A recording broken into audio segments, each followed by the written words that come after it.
नमस्कार, मी सुनील घनवट, महाराष्ट्र मंदिर महासंघाचा राष्ट्रीय संघटक. आज पंढरपूरमध्ये एका महत्वपूर्ण आणि संवेदनशील विषयावरती आम्ही प्रेस कॉन्फरन्स घेतली. या प्रेस कॉन्फरन्सला महाराष्ट्र मंदिर महासंघ, त्याचबरोबर वारकरी पाईक संघटना आहे, हिंदू जनजागृती समिती, सर्व संघटनांचे प्रतिनिधी उपस्थित होते.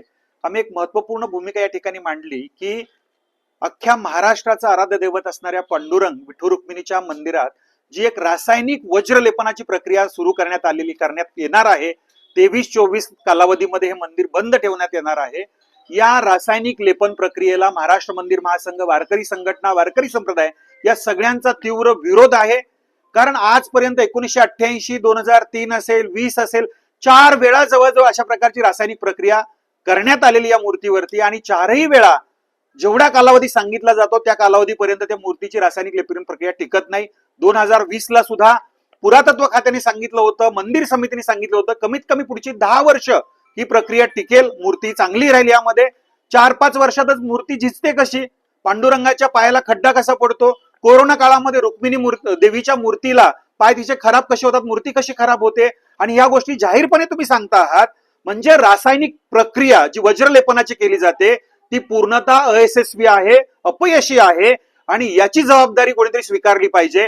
पुरातत्व विभागाचे अधिकारी जे आहेत, वाहने आहेत किंवा मंदिर समिती आहे, हे एकमेकांना पाठीशी घालण्याचा प्रयत्न करतात. अशा प्रकारची रासायनिक लेपन प्रक्रिया करू नये. कारण जर मूर्तीचा चरण स्पर्श केल्यानंतर मूर्ती झिजत असेल तर मग कोरोना काळात कशी मूर्ती झिजली याचाही विचार होणं आवश्यक आहे. ज्याचं पायाला स्पर्श केल्याने पाय झिजले जातात मूर्तीचे, मग पूर्ण मूर्तीला लेपन प्रक्रिया का केली जाते? म्हणजे या ठिकाणी पुरातत्व खातं असेल किंवा जिल्हाधिकारी असतील, या संदर्भातला निर्णय घेऊन जे आता मंदिर समिती यांनी प्रक्रिया करण्याचा ठरवलेला तीव्र विरोध आहे. या संदर्भात करवीर पीठाचे शंकराचार्य आहेत, त्यांनी सुद्धा पत्र पाठवून सांगितलेलं आहे की अशा प्रकारची रासायनिक प्रक्रिया अयोग्य आहे, धर्मशास्त्रानुसार नाहीये, याचा विचार व्हावा, अशा प्रकारची प्रक्रिया करू नये. महाराष्ट्र मंदिर महासंघ या संदर्भात आपल्या सर्वांच्या माध्यमातून पुन्हा एकदा मागणी करतो आहोत की अशा प्रकारची रासायनिक वज्रलेपनाची प्रक्रिया तत्काळ रहित करावी. नैसर्गिक पद्धत असेल, आयुर्वेदिक पद्धत असेल, त्या पद्धतीने पुढे जावं, ही मागणी आम्ही या ठिकाणी करतो आहोत. आणि महत्वाचा मुद्दा म्हणजे कोल्हापूरमध्ये लक्ष्मीच्या मूर्तीला, महालक्ष्मीच्या मूर्तीला वज्रलेपन प्रक्रिया करत असताना त्या ठिकाणच्या अधिकाऱ्यांनी नैसर्गिक पद्धतीने केली, त्या ठिकाणी चालते, आणि मग या ठिकाणी पुरातत्व खात्याला ती पद्धत का नाही चालत? काही तर म्हणे सर्टिफाईड पद्धत आमची आहे. कसली सर्टिफाईड पद्धत आहे? 10 वर्षाच्या आत जर मूर्तीचं खराब होत असेल तर याची जबाबदारी स्वीकारा. आणि शेवटचा महत्वाचा मुद्दा की या अधिकाऱ्यांनी जर अशा घाट घातला आणि या प्रकारची प्रक्रिया केली, मंदिर समितीने त्याला समर्थन केलं, आणि उद्या जर मूर्ती खराब झाली तर संबंधित सगळ्या लोकांवरती फौजदारी गुन्हे दाखल करावेत, आणि याची जबाबदारी सगळ्यांनी स्वीकारावी, आणि मगच प्रक्रिया करावी. आणि या प्रक्रियेमध्ये जर तुम्ही करणारच असाल अट्टहासाने, तर नेमके कुठले घटक वापरणार आहात, काय करणार आहात, हे लिखित स्वरूपात सर्वांसमोर जाहीर करावं, आणि मगच मूर्तीला हात लावावा.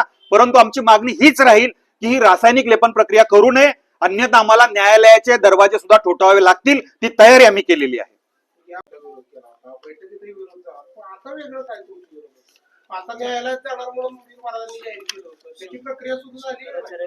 महत्वाचा मुद्दा या ठिकाणी असा आहे की अधिकाऱ्यांनी आपल्याला सांगितलं बैठकीमध्ये की आम्ही या संदर्भात विचार करतो, तुम्ही मांडलेल्या मुद्द्यांचा विचार करतो. एकाही मुद्द्याचा विचार झालेला नाही. त्यांना हवं त्याच पद्धतीने पुरातत्व खातं, मंदिर समिती आणि जिल्हाधिकारी यांनी निर्णय घेतलेला आहे. म्हणजे आम्ही सांगितलेल्या कुठल्याच गोष्टी झालेल्या नाहीत, म्हणून आम्ही तुमच्या समोर आलेलो आहे. दुसरा महत्वाचा मुद्दा, पुरातत्व विभागाच्या अधिकाऱ्यांवरती आमचा अजिबात विश्वास नाहीये.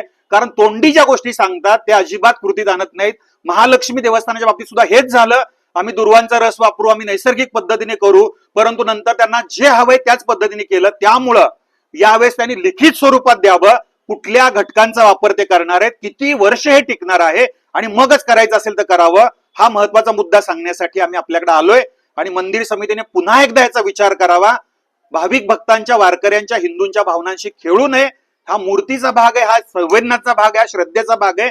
आणि वेळ पडली तर आम्ही लवकरच, अगदी आज उद्या तुमच्या समोर जाहीर करू की न्यायालयात जाऊन आम्ही हे सगळं थांबवणार आहोत. कोणते घटक वापरणार आहेत म्हणून जर लिखित दिलं तर तुम्ही प्रक्रिया करायला विरोध करणार? त्याची जबाबदारी स्वीकारावी. घटक कोणते वापरणार आहे, त्यात रासायनिक कुठल्याही प्रकारचे घटक असू नयेत, ही आमची मागणी आहे. आणि ते देणार लिखित स्वरूपात तर त्याची जबाबदारी पण स्वीकारा. पुढचे 10 वर्ष, 50 वर्ष, 25 वर्ष त्या तारखेसहित तुम्ही आम्हाला द्या, मग आम्ही त्याचा विचार करू. रामकृष्ण हरी. आज महाराष्ट्र मंदिर महासंघाच्या वतीनं पत्रकार परिषद आयोजित केलेली आहे.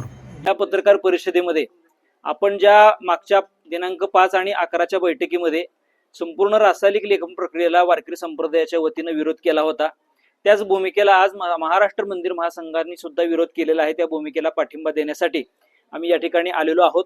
आम्ही आपल्या माध्यमातून शासनाला आणि मंदिर समितीला, पुरातत्व खात्याला पुन्हा एकदा विनंती करतोय की आम्ही दिलेल्या ज्या काही सूचना होत्या त्याचा पुन्हा एकदा गांभीर्याने विचार करावा. अन्यथा महाराष्ट्र मंदिर महासंघ जी न्यायालयामध्ये जाण्याची प्रक्रिया या ठिकाणी पुढे घेणार आहे, त्याला वारकरी संप्रदाय म्हणून आम्ही पूर्ण पाठिंबा देत आहोत. आणि पुढच्या न्यायालयीन प्रक्रियेला जर मंदिर समितीला सामोरं जायचं नसेल, सगळ्या गोष्टींच्या धार्मिक भावना कुणाच्या दुखवायच्या नसतील, तर मंदिर समितीनं तात्काळ ही वज्रलेपन प्रक्रिया थांबवून आयुर्वेदिक वज्रलेपन प्रक्रियेच्या संदर्भानं देशभरातनं माहिती मागवण्यासाठी तात्काळ योग्य आणि समन्वयाची भूमिका घ्यायला हवी. याच्यामध्ये वारकरी संप्रदाय सुद्धा ज्या शंकराचार्यांच्या वाटचालीनंच पुढे चाललेला आहे. भाष्यकारात ते वाटपसुतो असं ज्ञानोबा सांगतात, वंदू आचार्य शंकरूनाथ महाराज सांगतात, त्या पद्धतीनं आचार्य परंपरा ही वारकरी संप्रदायासाठी पूज्य आहे. आणि महायोग पीठे तटे भीमरत्याम हे वर्णन शंकराचार्यांनी केलेलं असल्यामुळं आचार्यांच्या भूमिकेला हिंदू धर्मशास्त्रामध्ये फार महत्व आहे. त्या करवीर पीठाच्या शंकराचार्यांनी सुद्धा रासायनिक लेपन प्रक्रियेला विरोध केलेला हे अत्यंत महत्वाचा मुद्दा आहे. आम्ही असं समजू की आम्ही सामान्य आहोत, वारकरी आहोत, भाविक भक्त आहोत. आमच्या भूमिका तुम्हाला समजून घ्यायच्या नसतील, मात्र कमीत कमी शंकराचार्यांच्या शब्दाला तरी मान देऊन तात्काळ समितीने हा निर्णय मागे घेतला पाहिजे, अशी आमची भूमिका आहे.